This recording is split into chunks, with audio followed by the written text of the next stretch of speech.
ऐसी खबर जिसने पूरी अंकारा सरकार को हिला दिया। टर्की जब पूरे गर्व से अपना नेशनल डे मना रहा था, उस दिन भारत ने एक ऐसा कदम उठाया जो सीधा टर्की के दिल पर वार बन गया। भारत ने खुले तौर पर टर्की के नेशनल डे सेलिब्रेशन को बॉयकॉट कर दिया। कोई भी भारतीय अधिकारी वहां मौजूद नहीं था। यह सिर्फ एक कूटनीतिक दूरी नहीं थी, यह था भारत का साइलेंट स्लैब उस मुल्क पर जिसने ऑपरेशन सिंदूर के दौरान पाकिस्तान को खुलकर हथियार और ड्रोन सप्लाई किए थे। टर्की वही देश है जिसने भारत के खिलाफ पाकिस्तान को खड़ा करने की कोशिश की, और अब उसी टर्की को भारत ने उसी के नेशनल डे पर पूरी दुनिया के सामने आईना दिखा दिया।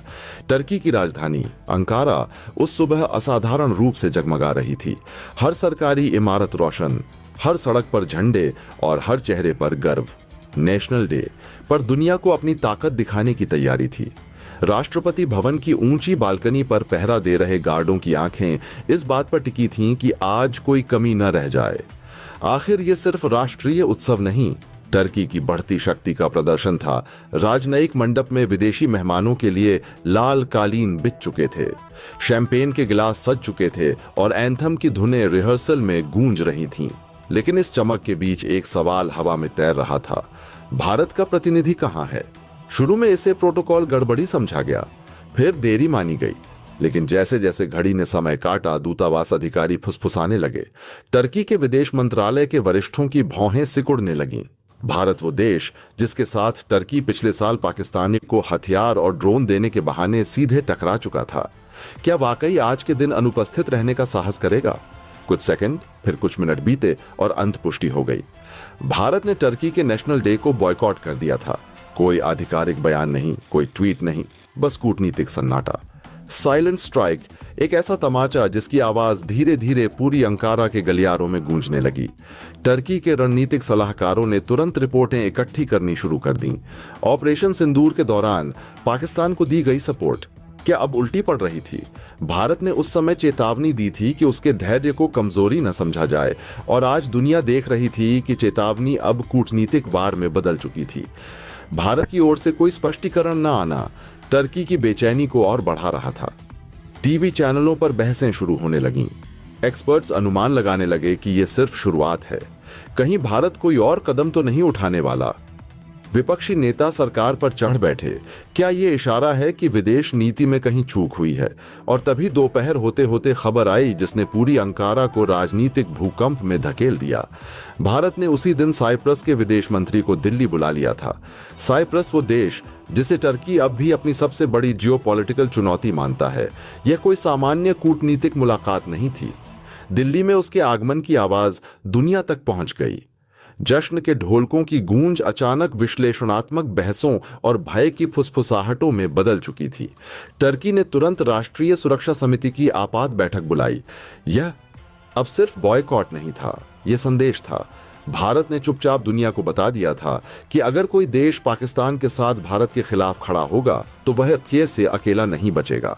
साइप्रस के विदेश मंत्री के स्वागत की तस्वीरें जैसे जैसे मीडिया में आईं, सस्पेंस और गहराता गया। दिल्ली की गलियों में सुरक्षा बढ़ाई गई, मीटिंग रूमों में पर्दे खींचे गए और बंद दरवाजों के भीतर भारतीय रणनीतिक दिमाग सक्रिय हो गया।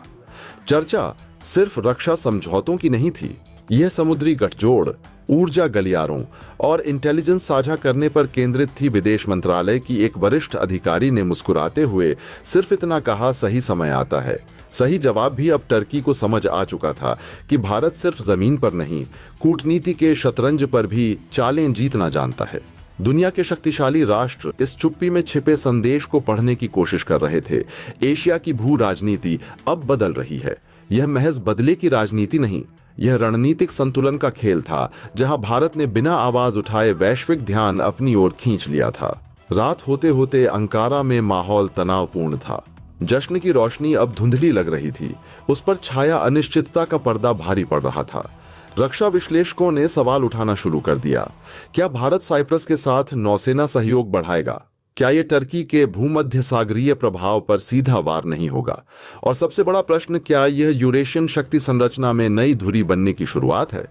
उस रात टर्की की सरकार ने अपने मीडिया को शांत रहने की सलाह दी, लेकिन सोशल मीडिया पर चर्चा तेज हो चुकी थी। भारत के इस मौन पलटवार ने अंतर्राष्ट्रीय कूटनीति को नए अध्याय में धकेल दिया था।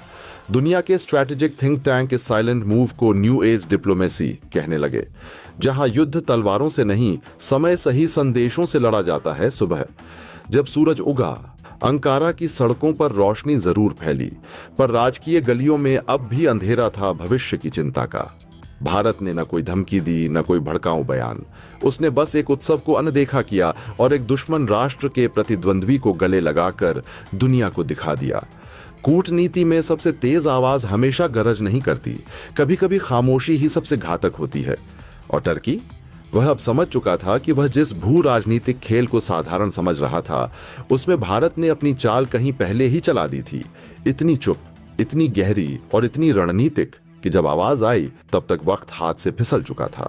लेकिन असली झटका तो इसके कुछ घंटों बाद लगा, जब भारत ने उसी दिन साइप्रस के विदेश मंत्री को दिल्ली बुला लिया।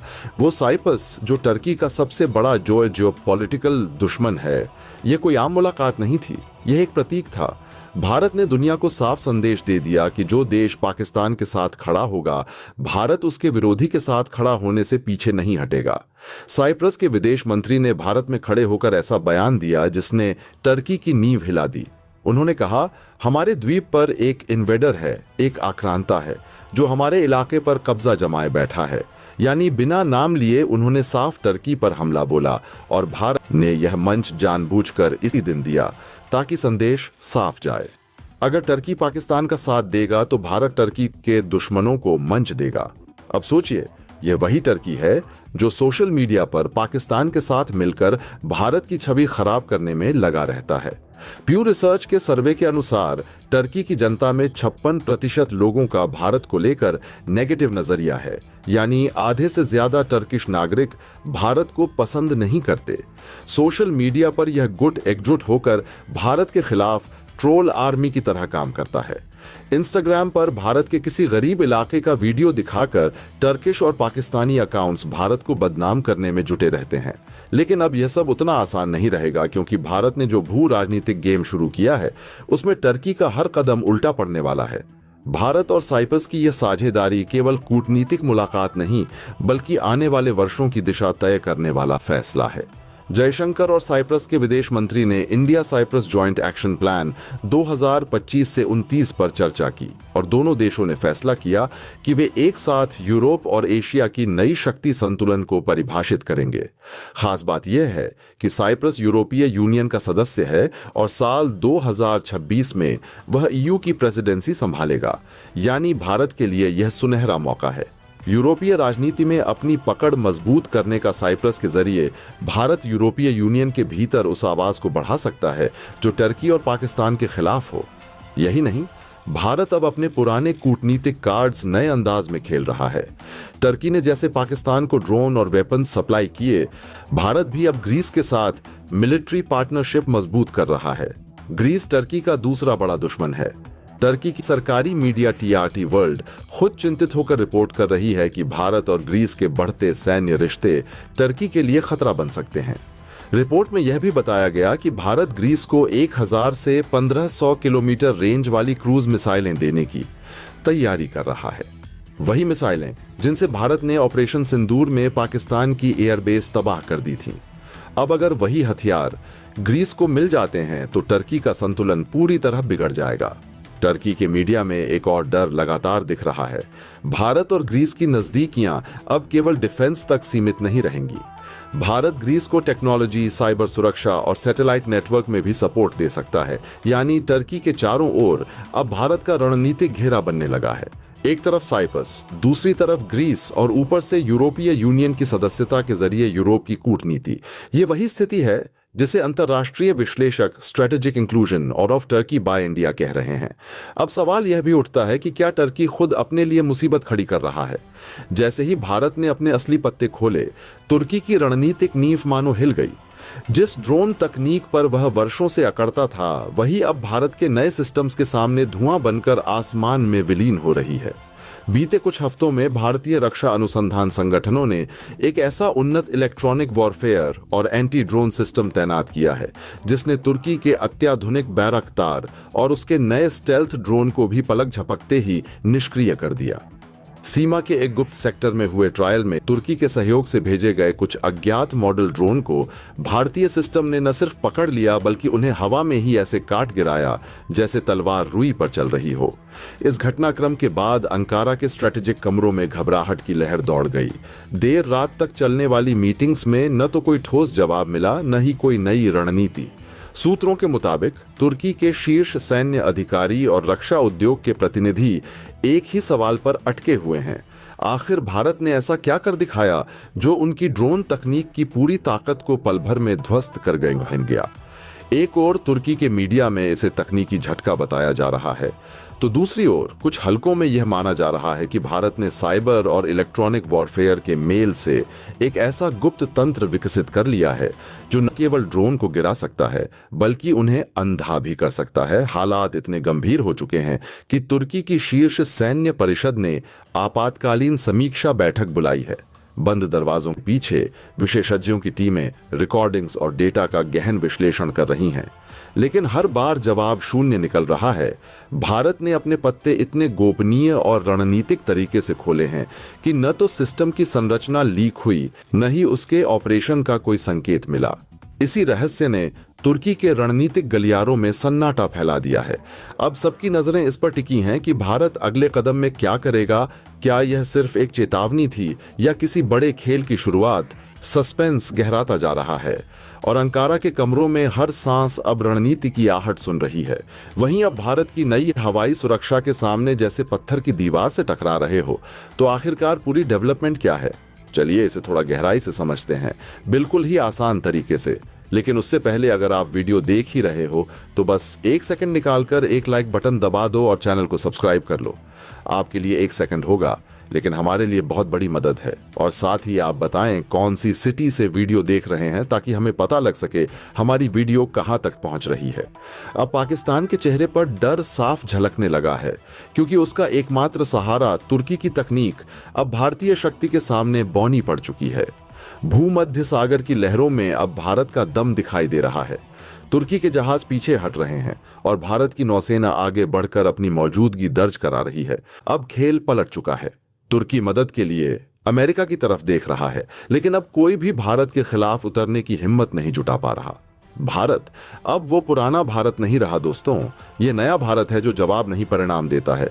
जहां बात इज्जत की हो वहां भारत अब वेट नहीं करता, सीधा एक्शन दिखाता है। भूमध्य सागर की गहराइयों में उस रात असामान्य सन्नाटा था। चारों ओर फैला हुआ समुद्र मानो किसी बड़े भूचाल से पहले की शांति को समेटे बैठा था। अचानक राडार स्क्रीन पर हलचल दिखाई दी। तुर्की के अत्याधुनिक युद्धपोतों का एक बेड़ा, जो पाकिस्तान के रणनीतिक सपनों का एकमात्र सहारा माना जाता था, भारतीय नौसेना की अग्रिम पंक्ति के सामने आ खड़ा हुआ। तुर्की को पूरा विश्वास था कि उसकी नवीनतम तकनीक, स्टेल्थ फ्रिगेट्स और ड्रोन युक्त नौसैनिक रणनीतियां भारत को रोकने में सक्षम होंगी। लेकिन इस बार हालात बदल चुके थे। समंदर की लहरों में अब भारतीय शक्ति की गूंज सुनाई दे रही थी।